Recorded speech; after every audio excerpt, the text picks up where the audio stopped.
Bonjour à tous, je fais cette petite vidéo pour vous dire que aujourd'hui, ça fera 1 an, jour pour jour, que j'ai été libérée euh, de l'emprise et de la violence de mon ex-mari, que le combat est encore très très long devant moi, que j'ai fait énormément de choses en une année pour reconstruire ma famille, pour aider mes enfants, pour moi avancer, que le combat est très très long, très très difficile.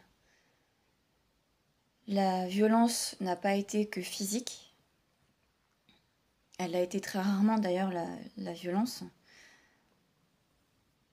Cette violence-là, par contre, la violence psychologique, morale, voire sexuelle aussi, l'a été. La violence psychologique sur les enfants aussi. Les enfants sont suivis depuis 1 an par des psychologues, moi également. Les traumas sont très nombreux. Il y a souvent des crises, du coup, après tout ça, après toute cette violence. On a parfois beaucoup de mal à se sentir bien ou en sécurité. Il a fallu beaucoup de choses, beaucoup de procédures pour être bien, se dire psychologiquement, je vais pas me faire agresser en sortant de chez moi ou j'aurai pas de soucis en rentrant chez moi parce qu'il avait encore les clés à l'époque. Et j'ai changé les serrures pour ma sécurité et pour celle de mes enfants. J'ai fait énormément de choses euh, pour eux, pour moi, pour qu'on se sente bien, pour qu'on essaie d'avancer. Ça va faire 1 an aussi que, du coup, je fais partie d'une association. On appelle notre petit groupe, les Veilleuses.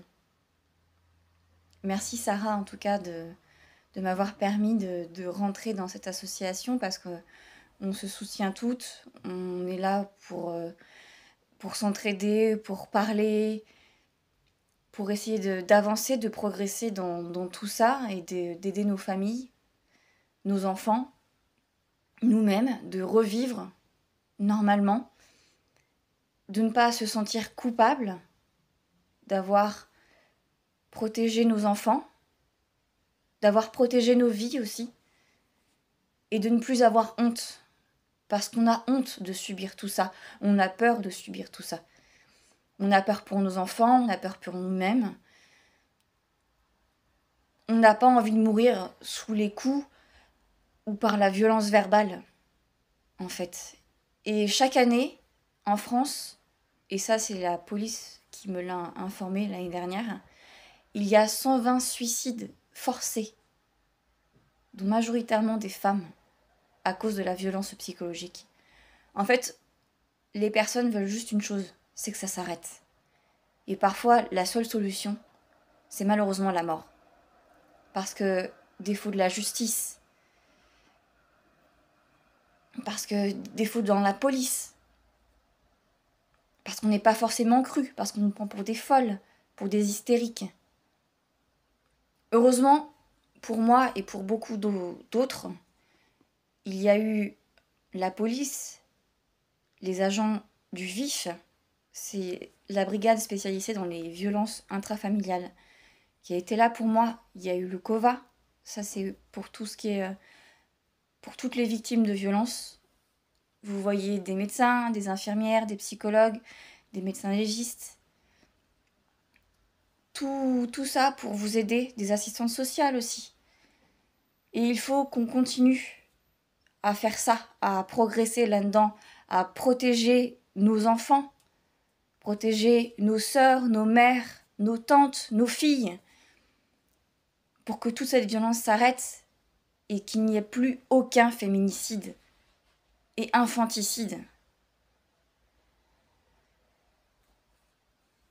C'est aussi pour dire cette vidéo que mon combat depuis 1 an, voire beaucoup plus, c'est pas que pour moi. C'est aussi pour mes enfants. Je me bats principalement pour mes enfants. On m'a mis beaucoup de bâtons dans les roues, en disant limite que c'était de ma faute, que je cherchais, que j'étais la coupable en fait. Parce que j'ai détruit une famille. Alors que non, en fait, je suis la victime. Je suis la victime de tout ça. Mes enfants sont les victimes de tout ça. Si vous avez quelque chose à reprocher, c'est à la personne qui a fait toute cette violence, pas à moi. Moi, j'ai protégé mes enfants. Et je les protégerai toujours. Ce sont mes enfants. Et jamais je n'arrêterai de me battre pour qu'ils soient en sécurité, pour qu'ils soient bien, et pour qu'ils puissent grandir et vivre normalement. Avoir une vie normale. Tout simplement.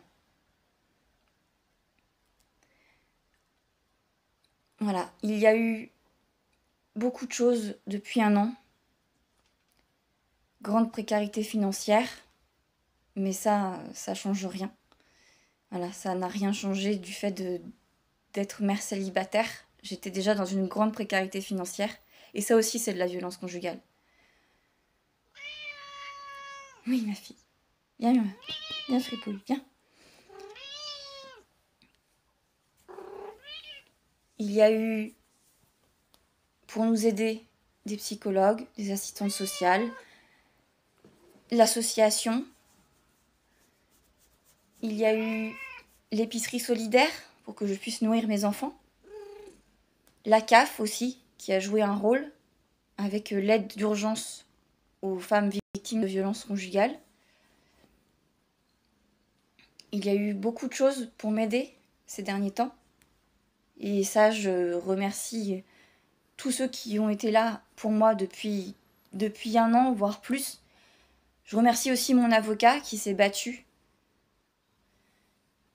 Je remercie le JAF aussi qui m'a écouté, qui a pris soin de noter chaque détail, que ce soit grâce au procès qu'il y a eu l'année dernière, enfin non, cette année, pardon, l'année passe tellement vite, au mois de mai dernier. Là, j'ai appris récemment que j'avais la garde exclusive et les droits parentaux, le temps que l'expertise psychiatrique de mon ex-mari soit faite pour protéger mes enfants. Protéger mes enfants. Ça, c'est le principal, c'est protéger mes enfants. Moi, je n'ai absolument pas peur de cette personne. Et ça, c'est une grande victoire pour moi. Je n'ai absolument pas peur de cette personne. Elle ne me fait pas peur. Ça, c'est une grande victoire. Et je vais continuer de me battre pour les enfants, pour ma famille. Alors si vous connaissez quelqu'un, si vous soupçonnez les violences conjugales ou des violences sur enfants, appelez, allez voir en ligne, portez plainte. Vous pourrez sauver des vies, mais n'intervenez pas vous-même, parce que vous risquez de mettre en danger les personnes concernées.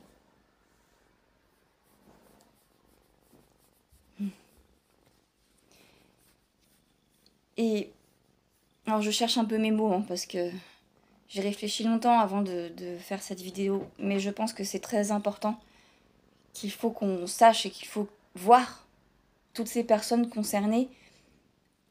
Et je vais remercier aussi tous ceux qui ont été avec moi, mes amis, mes nouveaux amis, ceux que je connais depuis longtemps, et ma famille aussi. Et oui, et pour ceux de la famille, de l'entourage, ne dites surtout pas que vous aviez prévenu la victime.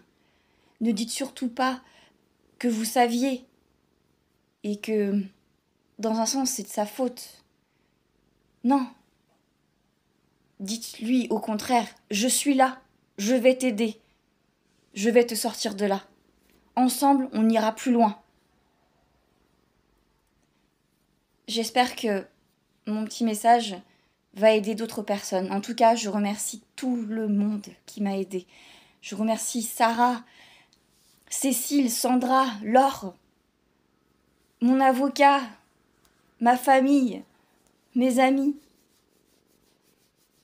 tout le monde. Merci d'avoir été là, de m'avoir soutenu, de m'avoir aidé. Et je vais continuer à me battre pour que mes enfants soient bien, moi aussi, et pour reprendre le reste de ma vie en main. Je vous souhaite de bonnes fêtes de fin d'année et on se revoit bientôt.